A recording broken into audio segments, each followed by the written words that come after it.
This is the Tony Kinnett Cast on 93 WIBC. Welcome back to the absolute and utter collapse of the legacy media. I'm Tony Kinnett, joined this evening by Rob Bluey. He is the president of the Daily Signal. I had to, there are just a few times in media where you need to tap in the boss because so many things are going on at once. I'm just trying to keep all of the stories straight. You've got late night hosts collapsing just in sadness over how they think no one is ever going to be alive anymore. And then you've got the View ladies wearing morning black and fighting with each other. And all of the news anchors on the left-leaning networks, they're just, my goodness, the just sadness at the hole that they've dug for themselves is so evident in their opening monologues. So, Rob, thanks for coming on. Just wanted to get a little bit of your perspective. What are you seeing on the ground in the media landscape out there in our nation's swampy capital? Tony, thank you so much for having me. You are an awesome contributor to our team, and it's a privilege to work with you every day. And what better topic to talk about than one of our favorites, the media, and particularly the collapse of the legacy media. So to specifically answer your question, I think that there is still in the mourning stage, the disbelief stage. I don't think fully have comprehended what transpired on election night. And that is because they live in their elitist bubbles where they only circulate among themselves and only share stories and particular narratives that they want to push. And they're completely disconnected from the good folks in Indiana and the rest of the country. And that is a problem that they vowed to correct after the 2016 election. If you'll recall, many of these same outlets said, wow, we were taken by complete surprise by Trump's victory. We are going to do a better job of reporting what's happening in places in middle America. And they have frankly failed to do that. I think that maybe there was an effort initially in 2016, 2017 to do that, but they quickly realized that they were biased at heart. They had no interest in really representing the views of those hardworking American people. And they found themselves now in a position where they're increasingly irrelevant. And that irrelevance is starting to show its ugly head. And one of these pieces of news I'm thrilled to share with you as well, that in some of our syndicated markets, our election night coverage was dwarfing on radio and TV some of the legacy media affiliates that are connected with ABC and MSNBC, and even like the one or two that are connected loosely with News Nation, which are far better than a lot of their competitors. But this local affiliate media that has been reigning as elites over their entire broadcasting area, it's kind of going the way of the newspapers, especially like the Gannett outlets, for example.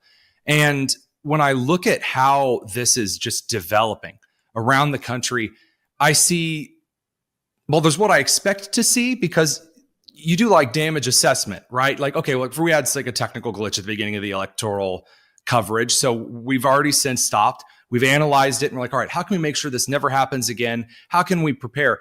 Jennifer Rubin for the Washington Post is spending her time right now going after anyone who is questioning the legacy media's coverage of Trump and the shifting of middle America, especially Black and Hispanic men.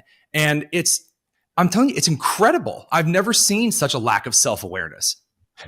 Well, it's very true. And you know directly, Tony, because I mean, as somebody who started your radio show and then had success in terms of growing an audience online, you didn't have to necessarily rely on the gatekeepers there in the Hollywood or New York to basically get your message out. And that's what's happened over the course of the last 20 or so years. I mean, I go back to the start of the 2004 election. That's when blogging first became quite popular and people started to realize that there was an alternative way to get their news and information. Now, it took a number of years for different groups of Americans to discover that those outlets existed and really rely on them as a trustworthy source of news. And so when you have a situation where Trump can go on Joe Rogan's show and rack up tens of millions of views, I mean, that must really scare all of those people at the Atlantic and the New York Times and NBC News and ABC News, because they are no longer the gatekeepers. They're no longer dictating what it is the American people hear on a daily basis. You'll remember that old story that Walter Cronkite would tell about how when he was broadcasting on the CBS Evening News, he would pull out the New York Times, and basically that's how they determine the news. And they can't set the agenda anymore because they're no longer in control. I think about, previous organizations that I've worked for, even in the journalistic sphere, who still were kind of desperately clinging to the old way of doing news. And I don't mean the old way of doing news. There are so many that are in this industry that make it sound as though it is too refined and proper to ever ditch and ever get rid of, as though it reduces the credibility of an organization to try new methods. And that was why after the electoral coverage, I had the opportunity to go on a local network in North Dakota, of all places. And this panel of ladies asked me if I thought that the stages of grief the media are currently going through, the denial and the anger is where it seems like we're currently at here, haven't quite reached bargaining, that if this was because they were mad they couldn't hold the reins of censorship anymore. And I said no. And they were shocked because it's such low-hanging fruit, to actually point out that those that want censorship. I said it's buggy whip syndrome. They're old news. That they're no longer the best means of receiving daily updates. They have dragged their heels like Blockbuster Video when Netflix was taking the reins. And so now what you're seeing are a bunch of individuals who have held on to a certain way to cover politics, a certain way to cover conservatives, a certain way to cover middle America, and a certain way to gatekeep other opinions from entering the sphere and challenging them, that they're shocked people in a free market society found another way to get what the Americans need, which is direct access to what is going on with their legislators, not just in the state houses, but also in Washington, D.C. itself. And I mean, it's an incredible privilege to be a part of this. And it's exhausting because you're constantly trying to find out what it is that we're moving to next. But I'm really glad that we're not suffering through buggy whip syndrome of our own at the moment.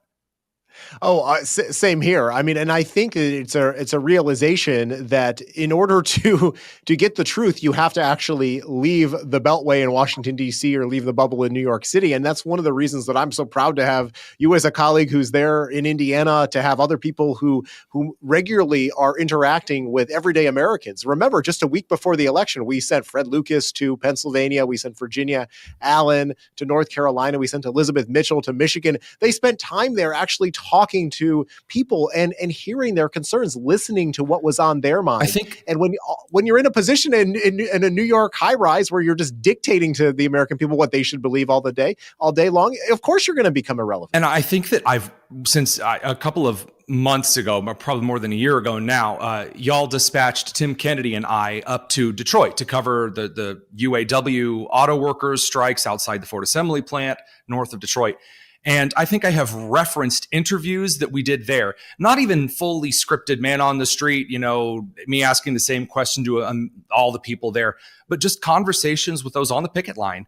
I've referenced those interviews in this particular election coverage series of the campaign more than almost any other data set. It's just getting out to middle America. And by the way, I do want to point out that area north of Detroit was one of the reddest blue areas in the country outside of, I think, Tim Pool's neighborhood in Chicago.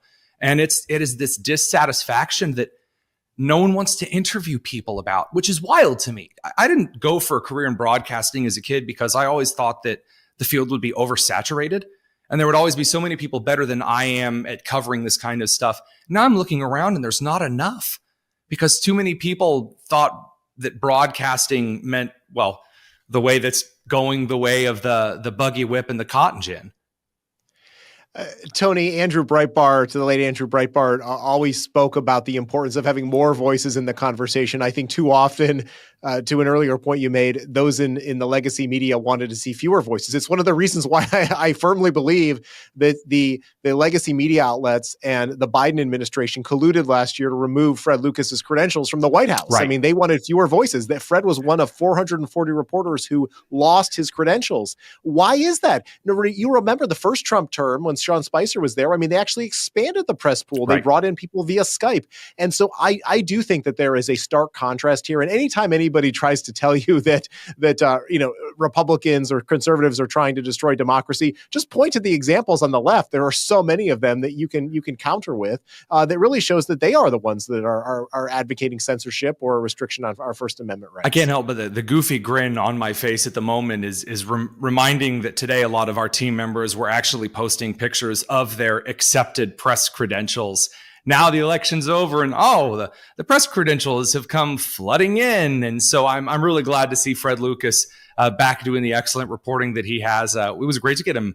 He has such a particular way of dissecting the things that go on the Hill in a way that doesn't, again, keeping the gatekeeping language in perspective, he doesn't put it in these highfalutin terms that our viewers, either can't understand or don't bother to dig through the flowery prose.